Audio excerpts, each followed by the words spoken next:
എന്താണ് നോക്കില്ലേ എനിക്ക് പോയി കോഴിക്കോട് നടച്ചിട്ട് വന്നേ. എന്തിനാണമ്മ വെറുതെ? അതേ പ്രസവിച്ചെടുക്കുമ്പോൾ ഒരു 3 മാസത്തൊക്കെ ഭർത്താക്കന്മാർ അങ്ങനെ ഒന്നും അടുത്തൊന്നും വന്നിരിക്കാൻ പാടില്ല.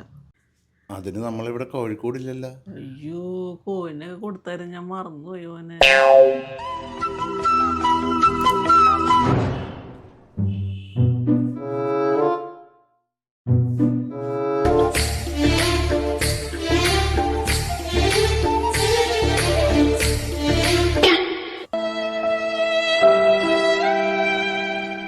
അല്ലേ പറയുന്നതുകൊണ്ട് വിഷമമൊന്നും തോന്നരുത്. ഇവളെ കാണാൻ എപ്പോഴും ഇങ്ങോട്ട് വന്നതൊന്നും ശരിയൊന്നുമല്ല.